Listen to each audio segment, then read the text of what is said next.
வணக்கம். 8ஆம் நம்பர் தலைவர் பேசுகிறேன். லதா ரஜினிகாந்த் மக்கள் மேடைன்னு ஒரு இயக்கத்தை தொடங்கி ஊர் ஊருக்கு ஆள் போட்டுக்கிட்டு இருக்காங்க. நம்ம ஏற்கனவே சொல்லியிருந்தோம்.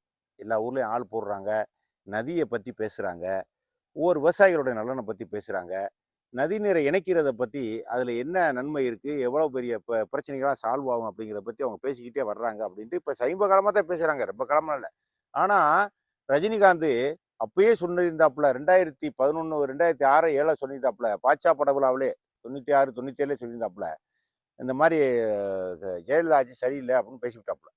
பேசி முடிச்ச உடனே பாட்சா படகுலாவில் பேசுகிறார். வீரப்பே அப்போ மந்திரியா இருக்காரு. பேசின உடனேயே ஜெயலலிதா ரொம்ப கடுப்பாகி ரொம்ப அவங்களுக்கு இடைஞ்சல் தொல்லை நிறையா கொடுத்துருச்சு. அப்போ என்ன பண்ணிட்டு கர்நாடகத்துலேருந்து இதே மாதிரி தண்ணி விட மாட்டேன்ட்டாங்க. கர்நாடகத்துலேருந்து தண்ணியை விட மாட்டேன். இந்த மாதிரி வறட்சியான காலம் தண்ணி விட மாட்டேன்ட்டவொடனே இங்கே இருந்து பெரிய லெவலில் போராட்டம் பண்ணி ரஜினிகாந்த் கர்நாடகத்துக்காரன் சொல்ல மாட்டேங்கிறேன், கண்டிக்க மாட்டேங்கிறேன் அப்படி இப்படின்னு சொல்லப்பட்டு ரஜினிகாந்த் ஒரு குரல் கொடுத்தாப்புல. அப்புறம் அப்போ ரஜினிகாந்த் எதிர்த்தாப்புல மக்கள் ஊரம் திரும்பி அப்புறம் ஒரே பேட்டி தான் கொடுத்தாப்புல. மக்கள் ஊர் அங்கிட்டு திரும்பிட்டேன். அது ரஜினிகாந்த் பக்கம் திரும்பிட்டாங்க. இது ஏற்கனவே நடந்த வரலாறு தான். அப்போ என்ன சொன்னாப்புல, காலம் முழுக்கும் இந்த நதிநீர் பிரச்சனை இருந்துக்கிட்டே இருக்கும். அவங்களும் விட மாட்டாங்க. நீங்களும் ஒப்பந்தப்படி நம்மளும் கேட்போம். அதனால நதியை பூரா இணைச்சிங்கன்னா நான் 1 கோடி ரூபா தர்றேன் அப்படின்னு 96 97 சொல்லிவிட்டாப்புல ரஜினிகாந்த். சொன்ன உடனேயே பெரிய லெவல்ல அதிர்வலை ஏற்படுத்தி போச்சு. அவருக்கு ஆதரவா மக்கள் பூரா ஆதரவா பேச ஆரம்பிச்சு. அப்போ 1 கோடி பெருசு. இப்போதே அவர் 50 கோடி கொடுத்தாலும் இப்போ சிறுசு. ஆனால் அப்போ 1 கோடிங்கிறது ரொம்ப ரொம்ப பெரிய தொகை அன்னைக்கு. அப்போ என்ன சொல்லிட்டாரு, 1 கோடி ரூபா கொடுப்பீங்களா கொடுக்க மாட்டேன்னு சொன்னபோது நதிநீர் இணைக்கும் போது நான் 1 கோடி ரூபா தர்றேன் அப்படின்ட்டாப்புல அன்னைக்கு.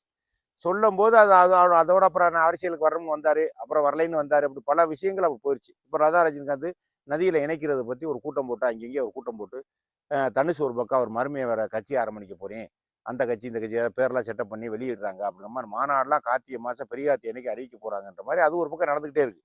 இதுக்கு இடையில அமித்ஷா 2 நாளைக்கு முன்னாடி வந்து தென் மாநில முதலமைச்சர்கள் மாநாடை வந்து கூட்டியிருக்காப்புல. ஒருங்கிணைப்பு மாநாடு சொல்லி ஒரு மாநாடு தமிழ்நாடு முதலமைச்சர், கர்நாடக முதலமைச்சர், ஆந்திரா, கேரளா முதலமைச்சர்கள்லாம் கூடி நம்ம நதி நீரை முக்கியமான பிரச்சனை இது நதி நீர் தான்.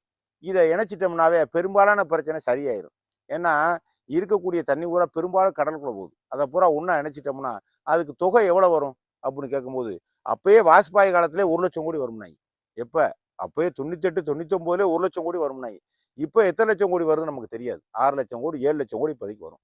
ஏன்னா 10 மடங்கு விலை கூடி இருக்கும். இணைக்கிறதா இருந்தால் சும்மா இல்லை, கங்கை காவேரி அப்படியே கோதாவரி அப்படியே எல்லா அணையும் இணைச்சி தமிழ்நாட்டுக்குள்ளே வர்றதா இருந்தால் சாதாரண விஷயம் இல்லை. அதுக்கு எத்தனை லட்சம் கோடி ஆகும், எத்தனை வருஷம் ஆகும் கூட நமக்கு தெரியாது. ஆனால் வாஜ்பாய் இதுக்கெல்லாம் முன்னே எடுத்து கொஞ்சம் கொஞ்சம் முயற்சியும் பண்ணார். ஆய்வுக்குழு போட்டார். 10 கோடி ரூபாய்க்கு ஆய்வுலாம் குழு பண்ணாங்க, எல்லாம் பண்ணாங்க.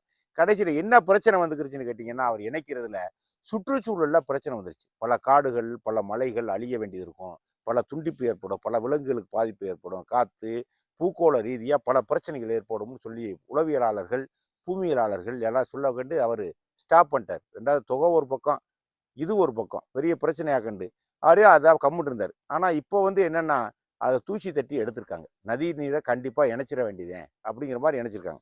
இதுக்கு உண்டான மீட்டிங்கு அமித்ஷா பேசிட்டார். பெரும்பாலான பிரச்சனை இப்போ தண்ணியிலேருந்தே வருது. இந்த தண்ணியை பூரா ஒன்றா இணைச்சிட்டோம்னா எல்லா மாநிலத்திலையுமே குடிநீர் பஞ்சமே வராது, விவசாயத்துக்கு தண்ணி பஞ்சமே வராது. மழை பெஞ்சாலும் சரி பெய்யாட்டாலும் சரி எல்லா ஆறுலையும் எப்பவும் தண்ணி ஓடிக்கிட்டே இருக்கும். ஏன்னா கங்கையிலேருந்து வர்றதில்ல, கங்கை காவேரி கோதாவரி அப்படி வந்துக்கிட்டே இருக்கிறது. இது பூரா வற்றாத ஜீவநதிகள். தாமிரபரணி எல்லாமே இதெல்லாம் வற்றாத ஜீவநதிகளை கொண்டாந்து எல்லா பக்கம் விட்டா எங்கெங்கே தண்ணி போகாத பூரா பக்கம் போய்கிட்டே இருக்கும். கங்கையிலலாம் பார்த்தீங்கன்னா இப்போ வரலாறு காணாத வெளில ஓடிக்கிட்டு பூரா கடல்லையும் கலக்குது. அது கடலில் கலக்கிற தேவையாக இருந்தாலும் கூட விவசாயத்துக்கு பயன்படுத்தக்கூடிய அவசியம் ஏற்படுது. மக்கள் குடிதண்ணிக்கு செலவிட கவர்மெண்ட் குடிதண்ணிக்குன்னு தனியாக செலவிட வேண்டிய அவசியம் இல்லை. எல்லாத்துக்கும் பஞ்சமே வராது. ஆக இப்படி ஒரு சூழ்நிலையில் இருக்கும்போது மீட்டிங் போட்டாங்க. அவரும் சொல்லிட்டாரு இதுக்கு உண்டான தொகைக்கு என்ன பண்ணுறது அப்படின்னு. அவங்க முதலமைச்சர் மாநாட்டில் அமித்ஷா எல்லாரும் கேட்கும்போது இதுக்கு கடை 7 லட்சம் கோடி 8 லட்சம் கோடி உலக வங்கியில் வாங்கிடுவோம் அப்படின்னு வந்து சொல்லிட்டாரு. இதுக்கு முன்னாடியே லதா ரஜினிகாந்த் இந்த விஷயத்தை கையில் எடுத்துட்டாங்க. அதுக்கு முன்னாடியே ரஜினிகாந்த் வேற சொல்லிவிட்டார். ஆக மொத்தத்தில் இதுக்கெல்லாம் தீனி ஓடுற விதமா, இதெல்லாம் ஒர்க் அவுட் பண்ற விதமா, இதெல்லாம் சாத்தியப்படக்கூடிய விஷயமா அமித்ஷா இறங்கியிருக்காரு. நான் சொல்லக்கூடிய விஷயம் அது. ரஜினிகாந்த் எப்போ சொன்னாரோ லதா ரஜினிகாந்த் இவங்களுக்கு முன்னாடியே மீட்டிங் போட்டாங்க. நல்லா கவனிச்சு பாருங்க. அவங்களுக்கு முன்னாடி அமித்ஷாவுக்கு முன்னாடி மீட்டிங் போட்டாங்க. எல்லா முதலமைச்சருக்கு முன்னாடியே அவங்க நான் நதியை இணைக்கணும், அதுக்கு நதியில் என்ன பிரச்சனை, விவசாயிகளுக்கு என்ன பிரச்சனை, அதை பண்ணணும் இதை பண்ணணும் சும்மா அவங்க ஒரு 4 5 சொல்ல ஆரம்பிச்சிட்டாங்க. ஆக மொத்தத்துல இப்ப என்னடானாக்க அமித்ஷா வந்து ஆக்கப்பூர்வமா அதிகாரப்பூர்வமா நதிகளை இணைக்க போறோம் அப்படின்ட்டு. என்ன காரணம்? இதுல இருந்து என்ன தெரியுது? ரஜினிகாந்த வழிநடத்துறது அமித்ஷா தான் நான் சொல்ல வர்றேன்.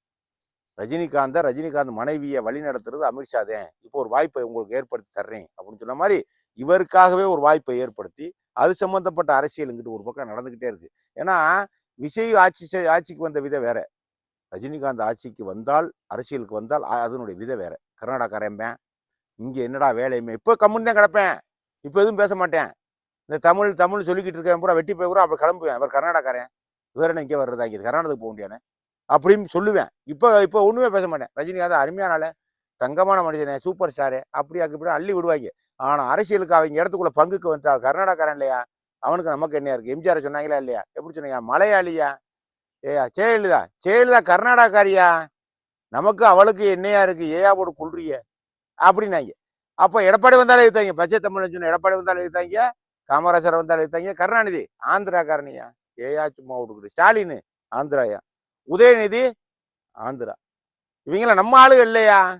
அது மாதிரி ரஜினிகாந்த் நம்ம ஆளு இல்லையா? ஆந்திர கர்நாடகத்துக்காரனையான்னு கிளம்புவாங்க, கேள்வி கிளம்புவாங்க.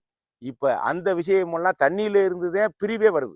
தண்ணியை உடைச்சாச்சுன்னா இணைச்சாச்சுன்னா ஆந்திராவும் உள்ள, மகாராஷ்டிரா ஆந்திராவும் உள்ள, கேரளாவும் உள்ள, கர்நாடகாவும் உள்ள, தமிழ்நாடும் உள்ள.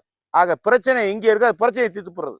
பிரச்சனை தீர்த்துட்டா எல்லாரும் ஒரே மாதிரி அந்த பேச்சுக்கே வராது. கர்நாடகாரன் அந்த பேச்சுக்கே வராது. ஆக மொத்தத்துல ரஜினிகாந்தை கொண்டு வந்து களத்துல நேரடியா இறக்குறதுக்கு உண்டான வேலையை மத்திய சர்க்காரே பல திட்டங்கள் மூலமா இறங்க ஆரம்பிச்சிருக்கு.